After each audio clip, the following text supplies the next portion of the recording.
Okay, so let's get into it. You had 10 years in the role of Snape, who gave me chills far worse than you know who. How did that film role come about for you? I was asked to do it. I went and had dinner with Chris Columbus and David Heyman, and the three of us sort of corporately said, "Okay, then let's." Did you have any doubts or second thoughts about taking on the role? Well, the difficult, if it was a difficulty, was that, of course, when we started it, Joe Rowling had only written 3 of them, and I was playing the character where you had no idea where it was going. So that was tricky. It was clearly he had an agenda. You just had no idea what it was. Did she know when you became involved where he would go, or was she? Yeah. Joe knew everything, and I think it's true to say that she had put the ending into a safe right back then. She knew how it would finish. Did she tip you off about where Snape would ultimately... well, she didn't. I mean, there's a lot of speculation about this. Before I said I would do it, I said I have to talk to her.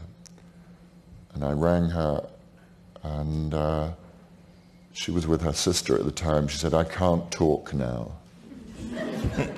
So that's how much she kept it all to herself. She said, "We'll talk tomorrow."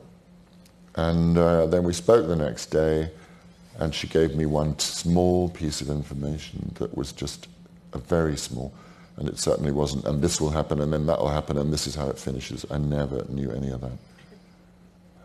But it was a small piece of information that let me know that there was more to him than met the eye. Can you share what that was? No. Because I promised her I never would. Okay. And I never have. Before filming of the first film was underway, did you or Joe or the director, Chris Columbus, have ideas for how to play Snape that were different from where the performance ultimately ended up? Filming is a bizarre medium. You know, there's never any rehearsal. It's always about the product, or often about the product, and not very often is there time for rehearsal. So a lot of decisions, and that can be a good thing. It means that there's not too much thinking. You have to just do it. And I think with Harry Potter, a lot of it was just about people just commit and don't think about it too much. I was very involved in the costume and the look. What did you want for it? I was very specific about it. I said the sleeves should be really tight and there should be a lot of buttons. Because that helps me, the idea that he has to do that. It's actually buttoned in.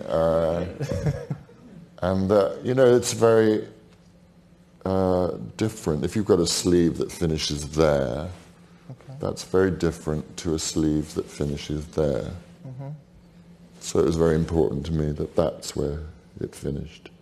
And then buttons were tight up there.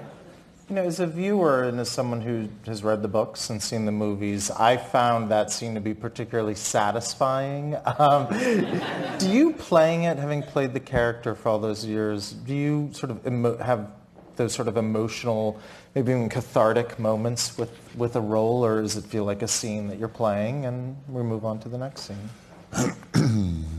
Well, no. I mean, with the last film, it was very cathartic because you were finally able to see who he was. And it was, I suppose, strange in a way to play stuff that was so emotional.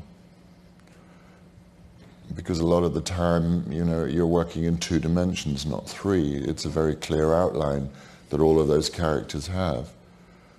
But satisfying also on all sorts of levels.